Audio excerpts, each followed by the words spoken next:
Латвийн нийслэл Рига орж иж байна. За энэ гүрээр баруун тишээ гараад бишээ тэрний цаад гүрээр баруун тишээ гараад төв рүү очино. Манай их нэр иж квас уугаад байж байна. Квас гэдэг тий. Квас ямар вэ? Латв улсын квас. Зүгээр юм байна уу? За.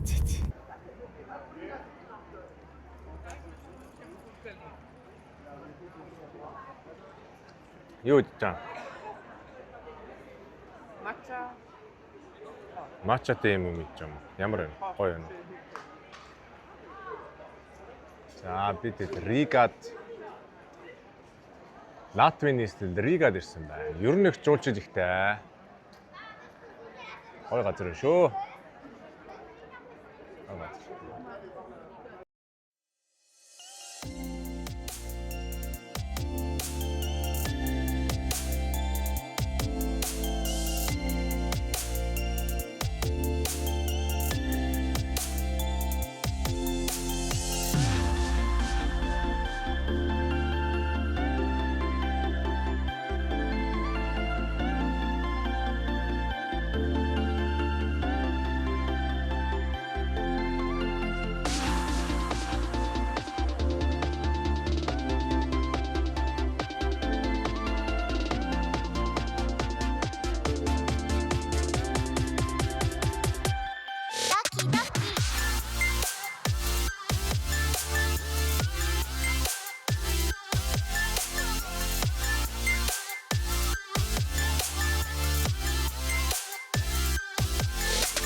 За энэ ч Black Hat музейм гэдэг битээр 13 дугаар зууны үеийн худалдаачид 8-ачдын тийм ах トゥ 8-ачд байсан юм байлаа. Тэгээд тэд нэр энэ байшинг өөрсдийн хөрөнгөөр бариулсан эд хөрөнгөтэй гэдгийг харуулахын тулд ийм амар их сүрхий тансаг байшин бариулж энэ дотроо худалдаа 8-аар эрхэлдэг. Өөрсдөө одоо юу гэдгийг баяр цэнгэнэ хийдэг юм байсан. Тэгээ энэ байшин дэлхийн 2 дугаар дайнд юу яагаад шатаад тэгээд айгүй бараг сүнсэн. Тэгээд тэрэн дараа нь зөвлөлт холбоод бас Оросууд бүр байхгүй болгоцсон юм байлээ. Тэгээд 90 онд зөвлөлт бод усаас тусгай технологи одоо зарлаад Латв улс 99 онд энэ байшинг буцаагаад юу байсан юм бэлээ? Сэргэн босгож шинээр барьсан юм байна. Тэгээд ер нь ерөнхийдөө дотроо ер нь шин бүх юм гоё шин. Тэгээд тухайн үеийн яг палам тухайн үеийн нэг түүхэн баримтуудаас нэг харж агаад тэгээд энэ барилга бүгдийг дахиад шинээр босгосон юм байлаа. Ийм гоё хол ийм гоё юмд амьддаг байсан байх нь байна 13 дугаар зуунд. За ерөнхийлөгч нь бас энэ байшинд амьдарч исэн гэн. Яг тэгэхээр ерөнхийлөгчийн өөрийнх нь орд нь завсартай байсан учраас хэсэг зуур ерөнхийлөгчийн гэр бүл энд амьдарч исэн гинэ. За энэ дотор бахан кабинет байна.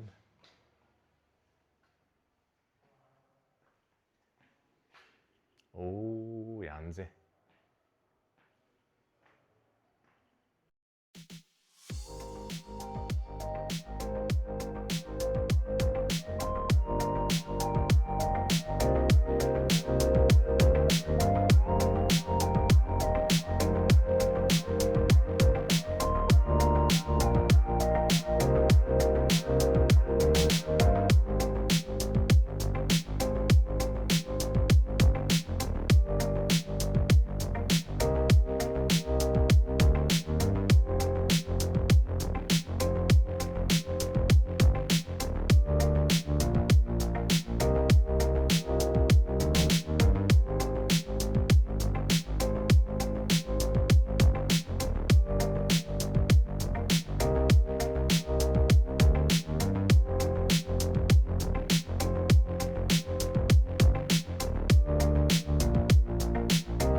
За энэ ямар church гэнэ үү хараа?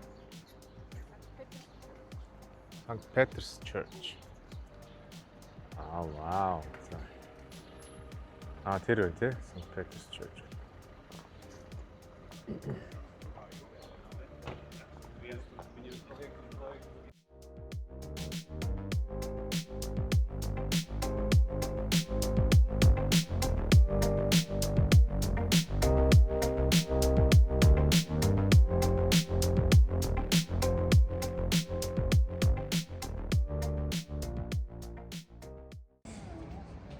За бид хоёр энэ чи Ригагийн 3 ах トゥ гэдэг барилга дээр ирсэн байж байна.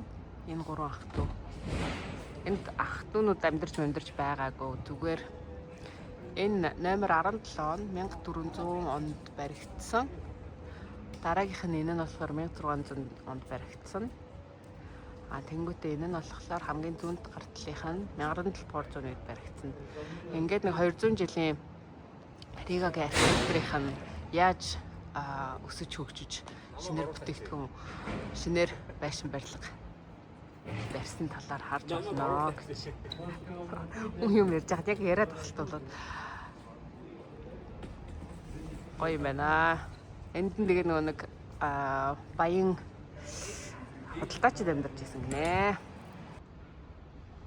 За бид хоёр одоо явсараа байгаад энэ хотынх нь Рига хотынх нь эртний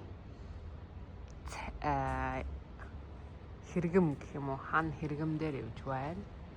Одоо тэнд тэгсэн чинь сүнсний хөшөө гэж юм бас нэг үздэг юм байт юм байна. Эннийх нь түүхийг уншиж үзье да. Яагаад сүнсний хөшөө гэж гэдэг юм бол? Шүтлэг таамаатай юм лөө. Окей.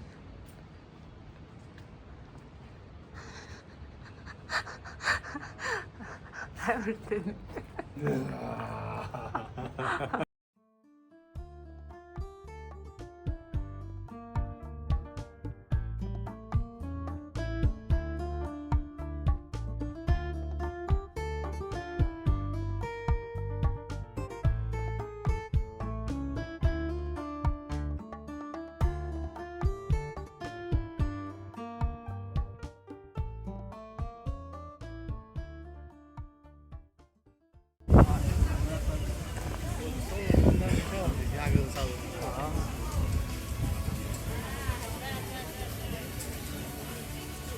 За зах дээр ирсэн байна. Ригагийн зах дээр. Тэгэд эндээс нэг хоол авч идэх. За ийшээ орж хоол идээ. Хараа.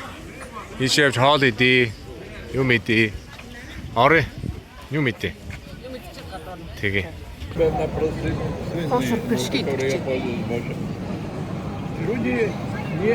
Как бы не любят, но не особо покупают. Не особо. Благодаря же он же ему, по моему мнению, могли бы поднять. Был бы спрос, потому что... Но я...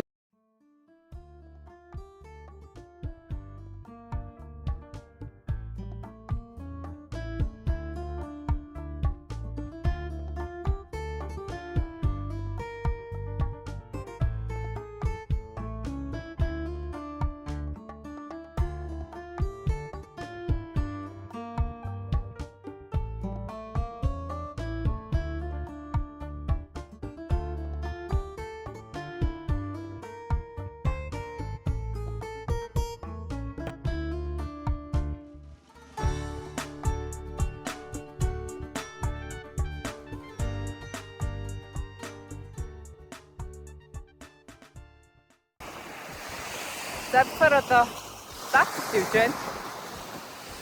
Машины батарейгаа цэнэглээд Яг энэ далайн эргийн хажууд нэг чимэгддэг газар байна. Тэгээ далайн эрг рүү хурцж наран цайхан хийгээд хангаад их халж идээд амар гой нар гараад ирсэн. Балтийн тэнгис рүү оръё да. Осэмэрэн. Сэрэг хүн байна гинэ.